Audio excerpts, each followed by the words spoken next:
દશરથજી ઊભા થઈને વાત કરી કે સમાજ મારો મા બાપ છે. મેં ઉત્સાહમાં લગ્નના ઉત્સાહમાં ક્યાંક પણ મારાથી નાની મોટી ભૂલ થઈ હશે તો હું સ્વીકારીશ અને સમાજ જે નિર્ણય કરે હું માન્ય રાખીશ. ઠાકોર સમાજનું બંધારણ જ્યારથી બન્યું ત્યારથી એ વિવાદોમાં ઘેરાયેલું છે. પહેલા ગબ્બર ઠાકોર અને અર્જુન ઠાકોરે બંધારણનું ઉલ્લંઘન કર્યું, એમને નાત બહાર કરવામાં આવ્યા. બાદમાં પાટણથી પણ એવી ઘટના સામે આવી. મગનજીએ બંધારણનું ઉલ્લંઘન કર્યું તો એમને દંડ ફટકારવામાં આવ્યો. એના પછી એક વિડીયો સામે આવ્યો જેમાં ગેનીબેન ઠાકોરથી લઈને ઠાકોર સમાજના આગેવાનો એક લગ્ન પ્રસંગમાં હતા. ભાજપના પૂર્વ પ્રમુખના દીકરાના લગ્ન હતા અને લગ્નમાં બધા જ જેટલા પણ નિયમો હતા એનું ઉલ્લંઘન થયું હોય એવું દેખાયું.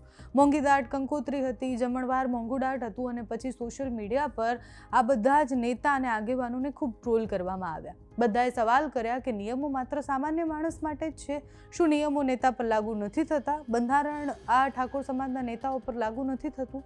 ત્યારે સમાજે સ્પષ્ટ એવું જાહેર કરી દીધું છે કે નિયમ બધા માટે સરખા છે અને ઠાકોર સમાજના બંધારણ તોડવા બદલ એ પૂર્વ જિલ્લા પ્રમુખને 1.51 લાખનો દંડ કરવામાં આવ્યો છે.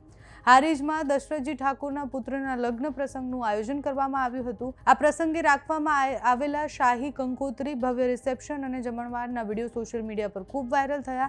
ઠાકોર સમાજ દ્વારા વિરોધ કરવામાં આવ્યા. ગેનીબેન ઠાકોર માટે ઘણી બધી વાતો કરવામાં આવી અને પછી એ બંધારણના નિયમોનું પાલન કેવી રીતના કરાવવું છે એ પ્રશ્ન પણ કરાવવામાં આવ્યો. જે બાદ ઠાકોર સમાજે એક બેઠક કરી, હારીજ પાસે એ બેઠક કરી અને નિર્ણય લેવામાં આવ્યો કે નિયમ બધા માટે સરખા જ છે અને એટલે જ દશરથજી ઠાકોર પર 1.51 લાખ રૂપિયાના દંડ ફટકારવામાં આવ્યો. કહેવામાં આવ્યું કે આ રકમનો ઉપયોગ સામાજિક ઉત્થાન અને શૈક્ષણિક સેવાકીય પ્રવૃત્તિમાં કરવામાં આવશે. હવે નિયમો જો બધા માટે સરખા છે તો આગળ જતાં કોઈ આ નિયમોનું પાલન નથી કરતું કે એનું ઉલ્લંઘન કરે છે તો શું કરવાના છે તે આગેવાનો પાસેથી સાંભળો. હારીજ મુકામે માન્ય શ્રી દશરથજી ઠાકોરના ત્યાં લગ્ન સમારંભ હતો. એમાં જે સમાજના ધ્યાન ઉપર જે વિષય આવ્યો હતો કે સમાજનું બંધારણ તૂટ્યું છે, એના અનુસંધાનમાં સમાજ ભેગો થયો હતો અને સારો નિર્ણય થયો છે. અને પ્રથમ તો અભિનંદન આપું છું દશરથજીને. દશરથજી ઊભા થઈને વાત કરી કે સમાજ મારો મા બાપ છે. મેં ઉત્સાહમાં લગ્નના ઉત્સાહમાં ક્યાંક પણ મારાથી નાની મોટી ભૂલ થઈ હશે તો હું સ્વીકારીશ અને સમાજ જે નિર્ણય કરે હું માન્ય રાખીશ અને સારો નિર્ણય કર્યો છે.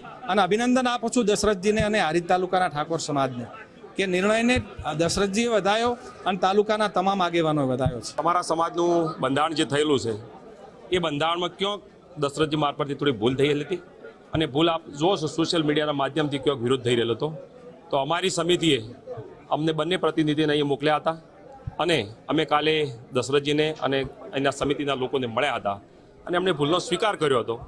એ સ્વીકારનો આજે ન્યાય માટે અહીં સૌ સમાજ મળ્યો છે અને સમાજની વચ્ચે જે નિર્ણય થયો છે એ નિર્ણય આપની સમક્ષ મૂક્યો છે અને દશરથજી પણ એ નિર્ણયને સ્વીકાર કર્યો છે. તો આગળ જે નિર્ણયો થયા છે એ જ નિર્ણય એના માટે લાગુ પડશે. ઠાકોર સમાજનું બંધારણ એ કોઈ પણ તોડી અને પછી 1.5 લાખ રૂપિયા ભરી દે તો પણ પ્રશ્ન જ છે કે માણસ પાસે જો વધારે પૈસા છે તો એ નિયમોનું ઉલ્લંઘન કરી અને પછી એ પૈસા તો ભરી જ દેવાનો છે. એની પાસે એટલા પૈસા તો હશે જ હશે.